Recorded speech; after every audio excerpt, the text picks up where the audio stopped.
Los orígenes de la epidemiología se remontan a la época de Hipócrates, padre de la medicina contemporánea, hace ya más de 2000 años. Este médico de la antigua Grecia mostró preocupación por documentar las diferencias en la distribución de las enfermedades según las estaciones, la edad de los afectados, los diferentes climas, los hábitos que las personas tuvieran o la constitución física de ellas. Introdujo el término epidemión, que significa enfermedad que visita la comunidad y del cual se origina la palabra epidemiología. Hipócrates planteaba en su tratado de aires, aguas y lugares incluir la importancia de los factores ambientales y su influencia en la aparición de la enfermedad.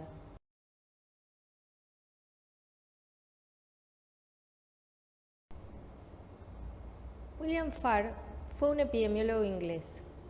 En 1839 realizó el registro anual de mortalidad y morbilidad para Inglaterra y Gales, que permitió analizar por primera vez la mortalidad según sus causas. Afirmaba que las enfermedades son transmitidas a través de sustancias muertas en las que se basa su teoría miasmática. Fue pionero en la recolección de datos estadísticos sobre enfermedades y sobre mortalidad. Es famosa su curva, conocida como campana de Farr, por la que se describe en una curva normal, en forma de campana, que toda epidemia de manera natural tiene un comienzo, un pico de altitud que constituye su moda y un proceso de declinación hasta su posible desaparición.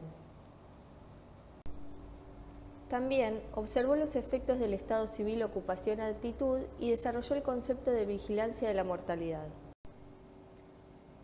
John Snow, considerado por la literatura científica como el padre de la epidemiología, fue un brillante médico inglés que desde temprana edad se destacó por su agudo sentido de la observación, razonamiento lógico y perseverancia, primero en el ámbito de la anestesia y posteriormente en la epidemiología. Lo que hizo fue un hallazgo en la ciudad de Londres al relacionar el riesgo del cólera con el consumo de agua suministrada por una determinada empresa, relacionando así aspectos de una amplia gama de investigadores en las que se estudiaron diversos procesos físicos, químicos, biológicos, sociológicos y políticos. Los pasos de Snow comenzaron localizando el domicilio de cada una de las personas que murieron de cólera en Londres durante los años 1848-49 y 1853-54. Descubriendo una asociación evidente entre la procedencia del suministro de agua y las defunciones. Comparando estadísticamente las muertes por cólera en los distritos con suministros de agua diferente, puso de manifiesto que el número de fallecimientos y, lo que es más importante, la tasa de mortalidad, eran mayores en las personas que recibían suministro de la compañía Southwark. Basándose en meticulosas investigaciones, Snow elaboró una teoría sobre el contagio de las enfermedades infecciosas en general y sugirió que el cólera se propagaba a través del agua contaminada, impulsando obras en la mejora del suministro de agua y en los sistemas de alcantarillado antes de que se descubriese el microorganismo causante de la enfermedad. Su investigación tuvo un efecto inmediato sobre la política sanitaria.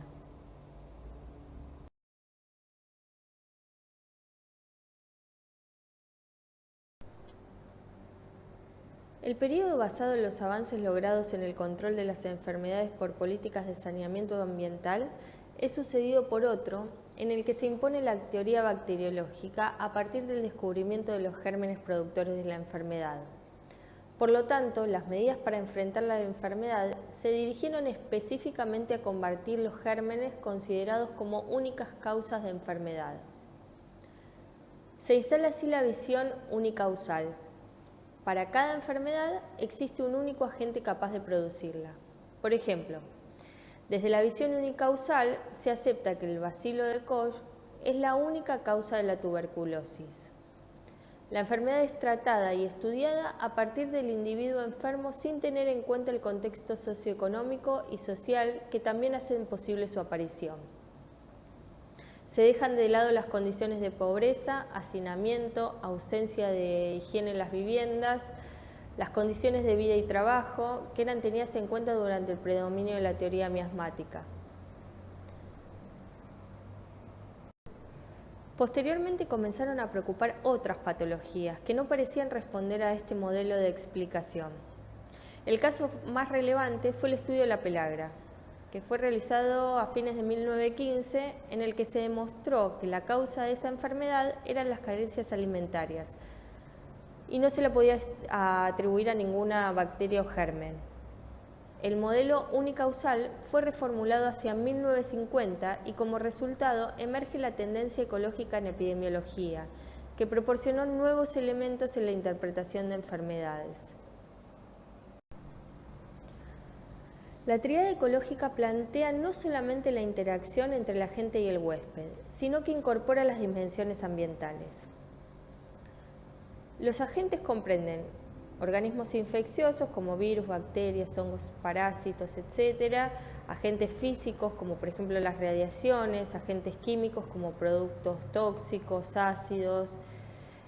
El huésped toma en cuenta las características de los individuos como la edad, el sexo, la raza, los hábitos, y entre los factores ambientales se presentan aquellos que afectan la exposición del huésped al agente.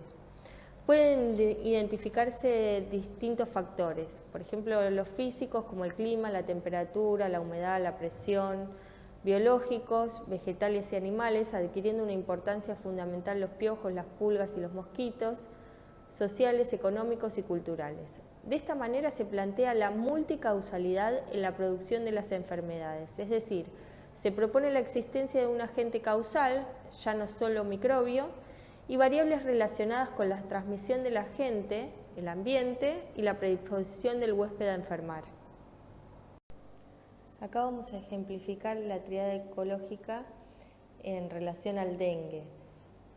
Para que la enfermedad se produzca tienen que estar relacionados tanto el huésped como el agente causal y el ambiente, ya que el huésped, que es el ser humano, tiene que ser susceptible a desarrollar la infección. El agente causal es una enfermedad viral que se transmite por un vector o un medio biológico, y para que este vector pueda desarrollarse y pueda transmitir la enfermedad tiene que darse en un ambiente determinado. Por ejemplo, la distribución de la Aedes aegypti, que es el vector de la enfermedad, es en las áreas tropicales y subtropicales del planeta. Entonces, todos los factores tienen que estar relacionados para que se produzca la enfermedad. En el periodo posterior a la Segunda Guerra Mundial, si bien se observó una disminución relativa en las enfermedades infecciosas en los países industrializados, comenzaron a llamar la atención aquellas enfermedades no infecciosas que alcanzaban las tasas más altas de morbilidad y mortalidad, motivo por el cual las enfermedades crónicas, como las enfermedades cardíacas, la hipertensión, asma, reumatismo, bronquitis crónica o inclusive los accidentes o intentos de suicidio, comenzaron a adquirir una importancia primordial para la investigación epidemiológica. La producción científica en esta etapa creció considerablemente, al igual que la aplicación de metodologías estadísticas cada vez más elaboradas. Los numerosos estudios mostraban que las enfermedades no se distribuían de manera homogénea o perfectamente al azar en una población, sino que su ocurrencia parecía estar ligada a la condición socioeconómica de los sujetos o grupos bajo análisis. A partir de la década del 70 se desarrollaron corrientes que cuestionaron la tríada ecológica por considerar a la salud como un proceso natural y se preocuparon por estudiar el proceso de salud de enfermedad teniendo en cuenta el carácter económico y social de su producción. Estas corrientes no niegan la predisposición biológica a enfermar que puede tener un sujeto, pero a través de múltiples estudios han mostrado que esta predisposición, aún la de carácter genético, actúa estimulada por factores relacionados con la manera de producir y de distribuir los bienes y servicios en las sociedades.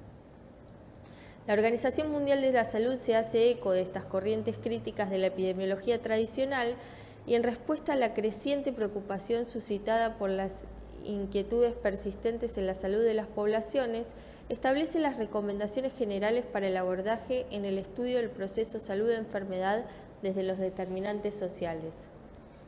A fines del siglo XIX y comienzos del siglo XX, empezó a utilizarse cada vez más el enfoque epidemiológico de comparación de tasas de enfermedad en subgrupos de población, siendo su principal aplicación en las enfermedades contagiosas y su relación con circunstancias o agentes causales.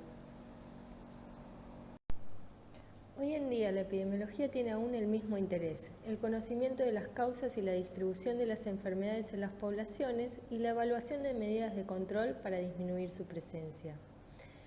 El rol del epidemiólogo es fundamentalmente el de un investigador. Le interesa saber quiénes están enfermos o sanos, la edad, el sexo, en qué trabajan, por qué enferman, cuándo ocurren estas enfermedades, con qué frecuencia, en qué lugar, si hay relación entre la enfermedad y lo que comen, con la religión, cómo se curan los que se curaron, cómo puedo limitar el problema, en fin. Un epidemiólogo es un detective entrenado para ver cosas en la comunidad que debe ajustar su actuar a un método, el método epidemiológico, que no es más que el método científico aplicado a los problemas de salud o enfermedad en la población. A principios del siglo XIX comienzan a aparecer los elementos que permitieron definir qué es, cómo es y para qué es la epidemiología. Teoría, método y aplicación. Pero es en el siglo XX cuando define su objeto de estudio, su método y su campo de acción. Desde entonces se suceden las definiciones que intentan describir su accionar con un área de aplicación más o menos extensa según las épocas y el autor, hasta llegar a la definición de McMahon, ampliada en Manila en 1981, que es una de las más aceptadas y que dice que es el estudio de la distribución y los determinantes de la salud y la enfermedad en la población humana a fin de asegurar la racional planificación de los servicios de salud, la vigilancia de la enfermedad y la ejecución de los programas de prevención y control.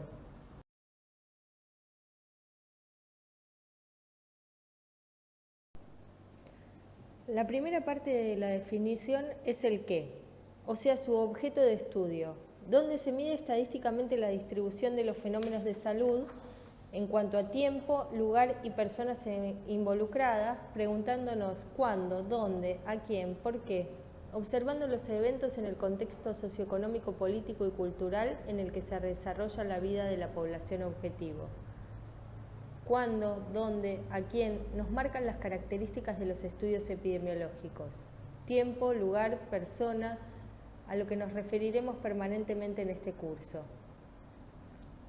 Tiempo, lugar y persona caracterizan al problema. Es la llamada epidemiología descriptiva. La segunda parte de la definición es el para qué, o sea, la utilidad de la epidemiología. Utiliza la información relevada para planificar servicios, efectuar vigilancia de las enfermedades, ejecutar y evaluar programas preventivos y de control que modifiquen o potencien el estado de salud de la población objetivo.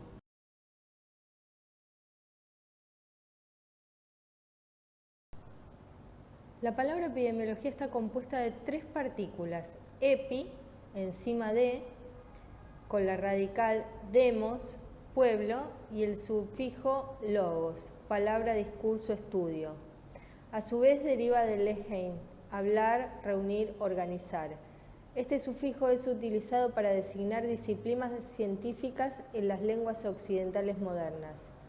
En síntesis, epidemiología significa etimológicamente ciencia de lo que ocurre en el pueblo. En el diccionario de la Real Academia Española, la palabra epidemiología aparece definida como tratado de las epidemias. Buscamos la palabra epidemia y la define como enfermedad que se propaga durante algún tiempo por un país, acometido simultáneamente a gran número de personas. Visto así, la epidemiología se encarga de estudiar solo enfermedades que acontecen en un lugar y un tiempo determinado. La epidemiología es la ciencia que estudia todos los posibles factores que de alguna forma contribuyen a modificar la salud de la comunidad, ya sea en un sentido positivo o negativo, con el objeto práctico de potenciar los primeros y tratar de reducir los segundos. A los factores positivos se los llama protectores y a los negativos de riesgo.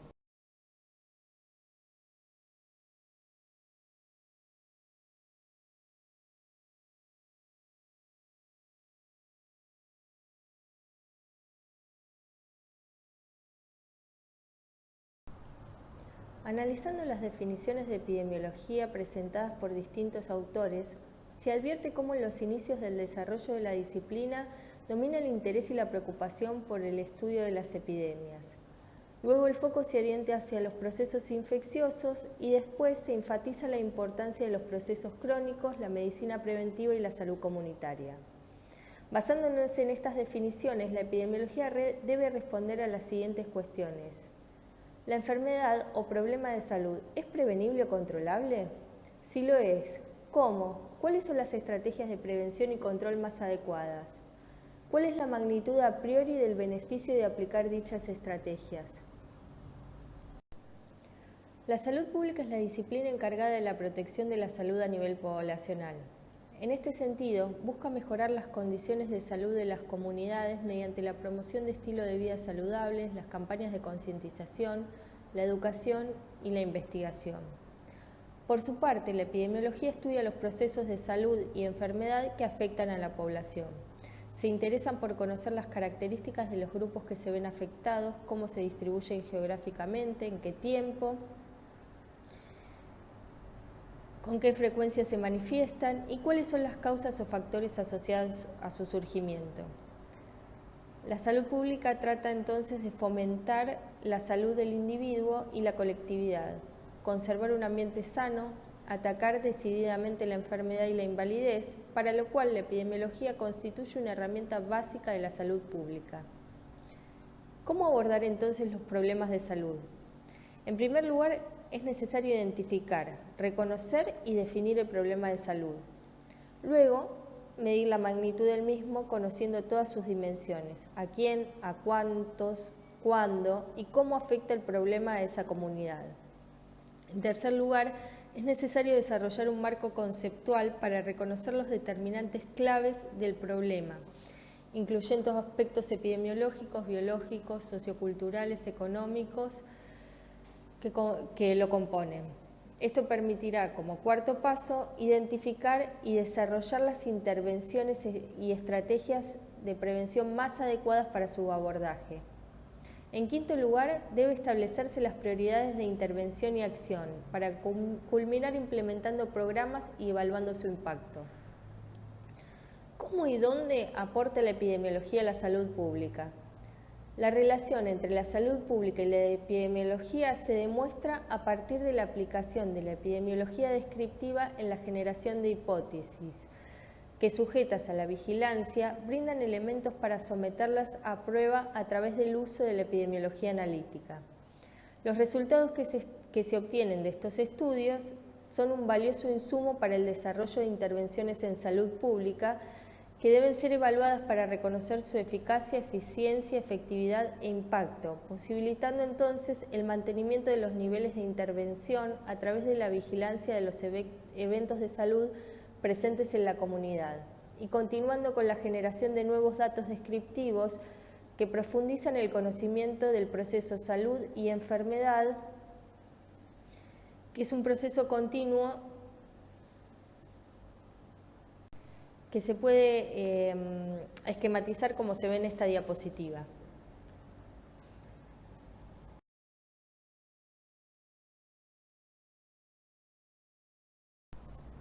En epidemiología, un factor de riesgo es aquel que precediendo al comienzo de la enfermedad está asociado a un incremento de la ocurrencia de la enfermedad. Por ejemplo, el cigarrillo en el cáncer de pulmón.